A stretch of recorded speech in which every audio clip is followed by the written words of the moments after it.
Hello guys, welcome back to our YouTube channel. That name is Vet Taker Official.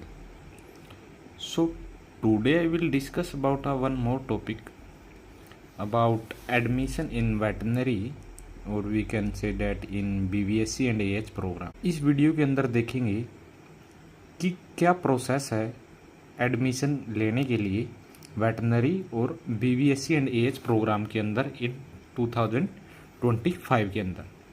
एक ये topic रहेगा इसके अंदर जो अपन डिस्कस करेंगे, और दूसरा टॉपिक ये है कि क्या बिना नीट के एग्ज़ाम के या इसके नीट के स्कोर के बिना भी अपन BVSC एंड AH के अंदर एडमिशन ले सकते हैं।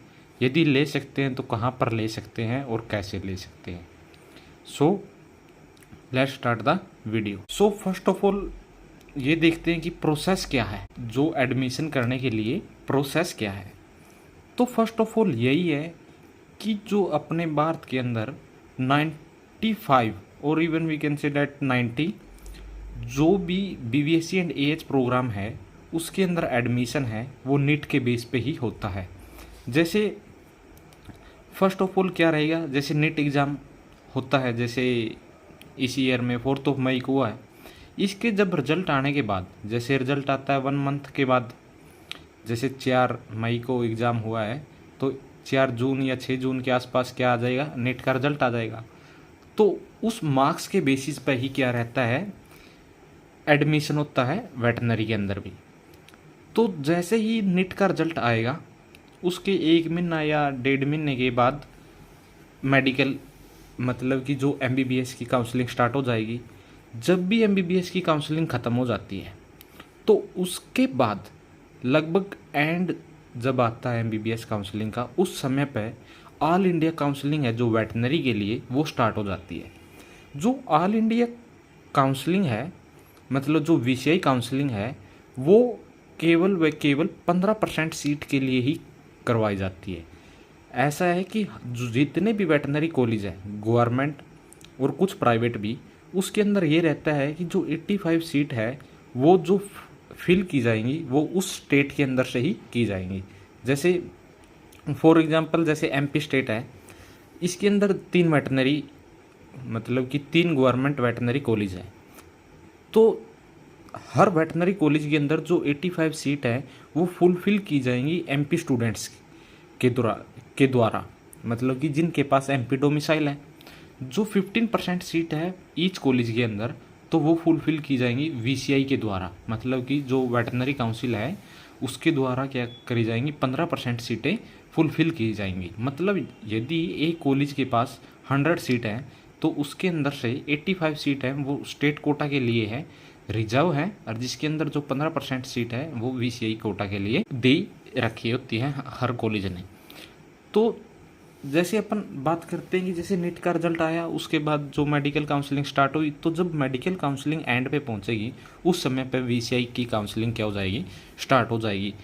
ये बात ज़रूर ध्यान में रखें कि जो VCI काउंसलिंग है वो ओनली 15% सीट है जो कॉलेज के अंदर उसके लिए करवाई जाती है। जितने भी अपने इंडिया के अंदर वेटनरी कॉलेज है उसके अंदर जो 15% सीट हैं उसको जो फुलफिल करने के लिए जो एजेंसी है उसका नाम है VCI। इसके बाद जैसे ही VCI काउंसलिंग का शेड्यूल आता है वो ये रहता है, लगभग 40 to 45 डेज का इसका जो शेड्यूल रहता है यूजुअली। तो जैसे फर्स्ट सीट अलॉटमेंट रहता है, फिर सेकंड, फिर थर्ड, फिर मोपअप, इस तरह से इसके 4 और या 3 राउंड रहते हैं। जैसे लास्ट ईयर 4 राउंड थे। फर्स्ट सीट अलॉटमेंट है उससे पहले 3 से 4 दिन मिलते हैं जिसके अंदर अपन क्या करेंगे, अपनी सीट को क्या करेंगे अपन, मतलब प्रेफर देंगे कॉलेजों को उस काउंसलिंग में, और अपन उसको क्या कर देंगे, अपलोड कर देंगे। जैसे ही फिलिंग रहती है उस समय पे जो 3 से 4 दिन रहते हैं उसके अंदर चॉइस फिलिंग करेंगे, उसके बाद अपन उसको अपलोड कर देंगे। तो उसके बाद 1 या 2 दिन का जो भी इसका शेड्यूल में गिवन रहता है तो उसके अंदर इसका रिजल्ट आता है। तो जो रिजल्ट देखते हैं अपन, यदि आपको कॉलेज मिल गया है, जो आप चाहते थे वही मिल गया है तो दी बेस्ट है। यदि आपको कॉलेज अच्छा नहीं लगा तो आप उसको अपग्रेड कर सकते हैं। अपग्रेड का चांस ओनली व ओनली फर्स्ट सीट अलॉटमेंट में ही रहता है। सेकंड सीट अलॉटमेंट में चॉइस अपग्रेडेशन का चांस नहीं रहता। तो उसके बाद यदि आपका अपग्रेडेशन हो गया सेकंड राउंड में, तो जो फर्स्ट राउंड में आपको जो भी सीट मिली थी जिस कॉलेज के अंदर, वो आपकी क्या हो जाएगी, कैंसिल। जो सेकंड अपग्रेड में जो सीट मिली है वो आपकी कंफर्म हो जाएगी जब आप वहाँ पर पहुँच जाओगे।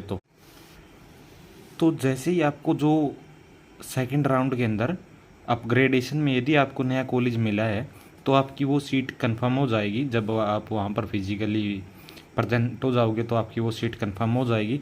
जो आपको प्रीवियस राउंड के अंदर, मतलब कि जो फर्स्ट राउंड के अंदर जो आपको सीट मिली थी, वो क्या हो जाएगी, आपकी ख़त्म हो जाती है। उस सीट वहाँ पर कैंसिल होके कोई और भर्ती हो जाती है। तो ये इसका रहता है कंसेप्ट, और इसको अपन तब भी डिस्कस करेंगे जब VCI की काउंसलिंग स्टार्ट हो जाएगी इन 2025 के अंदर। देखेंगे कि उसके अंदर कुछ नए चेंजेस क्या रहते हैं, क्योंकि हर साल मेनली कुछ ना कुछ चेंज रहता ही है। जैसे कि लास्ट ईयर में और उससे लास्ट ईयर के अंदर ये डिफरेंस था कि इसके अंदर राउंड का एक राउंड को इंक्रीज कर दिया था, जैसे कि 4 राउंड के बाद मोपअप था, इस तरह से चेंजेस था। तो ये अपन बाद में देखेंगे। ये हो गया 15% सीटों के लिए। अब देखते हैं कि 15% सीट से अलग भी रहता है। जैसे कि जो 85 सीट है 85 सीट पे यह रहता है कि स्टेट का रहता है, उसके ऊपर रिजर्व रहती है जो स्टेट के लिए। तो स्टेट कभी भी अपना जो फॉर्म है उस यूनिवर्सिटी के लिए फुलफिल करने का पोर्टल ओपन करती है, और उसके बाद अपने राउंड वाइज क्या करती है, राउंड वाइज अपना रिजल्ट डिक्लेयर करके अपने ले लेती है। 85 सीट के लिए तो यही है कि जो अपनी स्टेट है उसी के ऊपर डिपेंड रहती है। जैसे उत्तराखंड है या फिर MP है, तो ये अपना जब भी पोर्टल ओपन करेगी तो उसके कुछ दिन के बाद अपना रिजल्ट अनाउंस करती रहेगी। तो मेरिट के बेस पे, नीट के रिजल्ट के मेरिट के बेस पे ही क्या करती है, सिलेक्शन होती है। तो ये हो गया प्रोसेस के बारे में। तो यदि आपको कोई और भी क्वेरी है प्रोसेस के रिगार्डिंग, तो आप कमेंट कर सकते हैं। तो अब चलते हैं नेक्स्ट, क्या एडमिशन हो सकता है विदाउट नीट इन 2025। इसका आंसर यही है कि कुछ ही ऐसी स्टेट हैं, जैसे कि राजस्थान है इस ईयर के अंदर, जो कि लास्ट ईयर थी उसके अंदर राजस्थान ने भी नीट के बेस पे ही क्या किया था, BBSC एंड AH के अंदर एडमिशन लिया था नीट के एग्ज़ाम के बेसिस पे।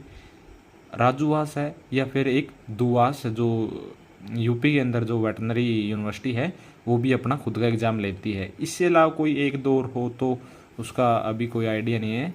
तो ये 2 तो हैं तो जो खुद का एग्ज़ाम कंडक्ट करती हैं। जो भी यूनिवर्सिटी खुद का एग्ज़ाम कंडक्ट करती है तो उसको नीट की कोई ज़रूरत नहीं है। तो यदि आप चाहते हैं कि BBSC एंड AH करना, यदि आप UP या फिर राजस्थान के हो, तो आप उसके अंदर फॉर्म फिल करें यूनिवर्सिटी के लिए। तो आप उसके एग्ज़ाम के अंदर अपीयर होंगे, तो उस एग्ज़ाम के रिज़ल्ट की मेरिट लिस्ट के अनुसार आपका एडमिशन हो जाएगा। तो इस वीडियो का यही मेन उद्देश्य था कि नीट के बिना, मतलब विदाउट नीट भी एडमिशन हो सकता है, बस हो उसी स्टेट के अंदर सकता है जिसके अंदर जो वेटनरी यूनिवर्सिटी है वो खुद का एग्ज़ाम कंडक्ट कराए। और दूसरी बात क्या थी, प्रोसेस क्या रहता है। प्रोसेस यही है कि स्टार्टिंग में नीट होगा, उसके बाद VCI की काउंसलिंग होगी, फिर उसके बाद क्या रहेगा, allotment of seats in colleges in different stages. का मतलब यही है कि अलग अलग राउंड के अंदर रहता है। ठीक है, ये इस वीडियो का मेन उद्देश्य था।